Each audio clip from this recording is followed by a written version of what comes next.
Good morning student, class 8th, subject science, lesson 3, संश्लेषित रेशे और प्लास्टिक।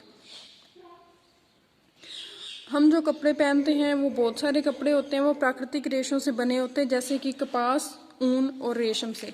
परंतु इनमें से कुछ ऐसे होते हैं जो मानव खुद बनाता है, उन्हें संश्लेषित रेशे या मानव निर्मित रेशे भी कहा जाता है। संश्लेषित रेशों में क्या होता है, छोटी छोटी इकाइयों को जोड़कर एक श्रृंखला बनाई जाती है। इस श्रृंखला को बहुलक कहा जाता है। बहुलक अंग्रेजी के पॉलीमर शब्द से बना हुआ है, जिसका ग्रीक अर्थ है, दो शब्दों से मिलकर बना है, पॉली और मर।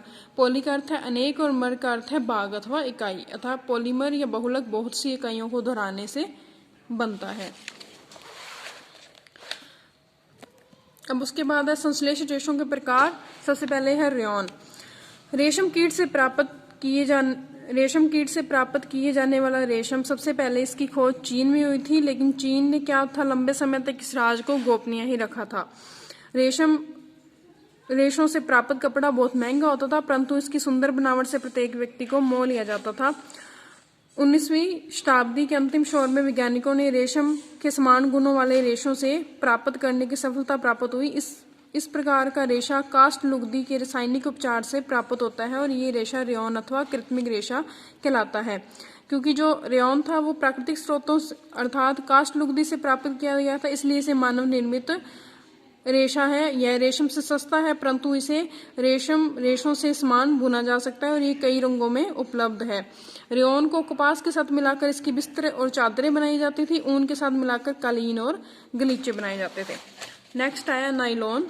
नाइलॉन पूरी तरह से मानव निर्मित रेशा था। इसमें प्राकृतिक कच्चे माल का उपयोग नहीं किया गया था। इसका निर्माण कोयले, जल और वायु से किया गया था। यह प्रथम पूर्ण रूप से संश्लेषित रेशा था। नायलॉन रेशा प्रबल, प्रत्यास्थ और हल्का था। यह चमकीला और धुलने में सुगम था। नायलॉन इतना प्रबल है कि इसका उपयोग पैराशूट तथा चट्टानों पर चढ़ने वाले रस्से बनाए जाते हैं और आजकल इसका उपयोग जुराबे, रेशे, तंबू, दांत साफ करने वाले ब्रश, कारों की सीट के पट्टे, शयन थैला, पर्दे आदि में भी इसका उपयोग किया जाता है।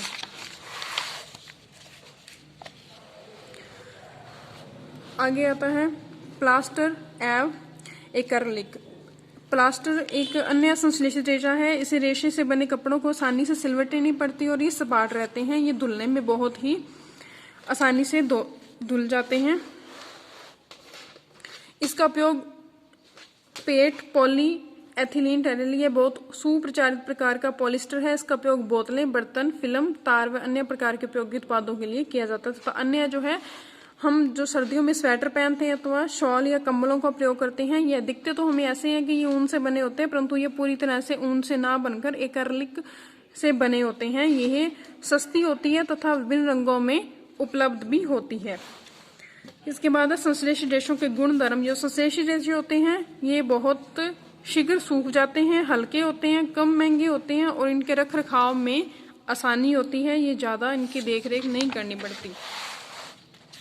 उसके बाद अन्य आते हैं आगे प्लास्टिक। संश्लेषित रेशों की तरह प्लास्टिक भी एक बहुलक है। प्लास्टिक आसानी से सांचे में डाला जा सकता है, अर्थात इसे किसी भी प्रकार का आकार दिया जा सकता है। प्लास्टिक का पुनः चक्रण हो सकता है, इसे पुनः प्राप्त भी किया जा सकता है, इसे रंगा जा सकता है और पिघलाया भी जा सकता है। इसे बेलकर चादरों में बदला जा सकता है अथवा इसकी तारें भी बनाई जा सकती हैं। प्लास्टिक जो गर्म करने पर आसानी से विकृत हो जाते हैं, सरलतापूर्वक मुड़ जाते हैं, थर्मोप्लास्टिक कहलाते हैं। जैसे पॉलीथीन और पीवीसी थर्मोप्लास्टिक के उदाहरण हैं। इनका उपयोग खिलौने, कंघियों बनाने में किया जाता है। दूसरी ओर ऐसे प्लास्टिक जिन्हें एक बार सांचे में डालने के बाद ऊष्मा देकर नरम नहीं किया जा सकता, थर्मोसेटिंग प्लास्टिक कहलाते हैं। इनके उदाहरण है बेकेलाइट और मेलानाइट। बेकेलाइट ऊष्मा का विद्युत का सुचालक है। यह बिजली के स्विच, विभिन्न बर्तनों के हत्थे आदि बनाने में इनका उपयोग किया जाता है और मेलानाइन एक बहुत बहुउपयोगी पदार्थ है। यह आग का प्रतिरोधक है और अन्य प्लास्टिक की अपेक्षा ऊष्मा को सहन करने की अधिक क्षमता रखता है। यह फर्श की टाइलें, रसोई के बर्तन और कपड़े बनाने में उपयोग में लिया जाता है। अब उसके बाद है विकल्प पदार्थ प्लास्टिक। इसका उपयोग हम खाद्य सामग्री, जल, दूध, अचार, सूखे मेवे आदि का संचयन करने की सोचे तो प्लास्टिक पात्र सबसे सुविधाजनक है। इसका कारण इसका हल्का भार, कम कीमत, अच्छा सामर्थ्य है तथा उपयोग में आसानी है। धातुओं की अपेक्षा हल्के होने के कारण प्लास्टिक का उपयोग कारों, वायुयानों और अंतरिक्ष यानों में भी होता है। उपयोग की सूची असीमित है यदि हम चप्पल, फर्नीचर और सजावट की वस्तुएं आदि को गिनना प्रारंभ करें। अब उसके बाद है प्लास्टिक अनिविक्रियाशील। जब हम लोहे की वस्तुओं और धातुओं को खुले में छोड़ देते हैं तो वो वायु के साथ और जल के साथ क्रिया करके उन पे जंग लग जाता है, परंतु प्लास्टिक की वस्तुएं वायु के साथ और जल के साथ आसानी से अभिक्रिया नहीं करती, इसलिए इनका संक्षारण भी नहीं होता है और प्लास्टिक के डिब्बों में रखा गया सामान आसानी से खराब भी नहीं होता है। प्लास्टिक हल्का, प्रबल और चिरस्थायी होता है। प्लास्टिक बहुत हल्का होता है, प्रबल होता है, चिरस्थायी मतलब लंबे समय तक चलने वाला होता है। विभिन्न आकारों और साइजों में डाला जा सकता है और इसके अन्य उद्देश्यों में काम में लिया जा सकता है। यह घर में उपयोग आने वाली वस्तुओं के लिए बहुत व्यापक है।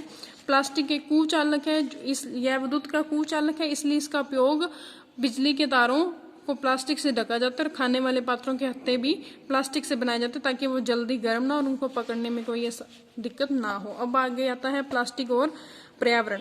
प्लास्टिक है वो जितना घरों के लिए अपने सुविधाजनक है उतना ही वो प्राकृतिक के लिए हानिकारक है, क्योंकि कुछ इस तरह के प्राकृतिक पदार्थ होते हैं जिनको अगर अपने वायुमंडल में खुला छोड़ देते हैं तो वो जल्दी से अपघटित हो जाते हैं। वो तो होते हैं जैव निमीकरणीय पदार्थ, परंतु कुछ इस तरह के पदार्थ होते हैं जो प्राकृतिक में आसानी से अपघटित नहीं होते हैं, उन्हें अनिमीकरणीय पदार्थ कहलाते हैं। क्योंकि प्लास्टिक अपघटित होने में कई वर्ष ले लेता है, इसलिए ये पर्यावरण हितैषी होता है।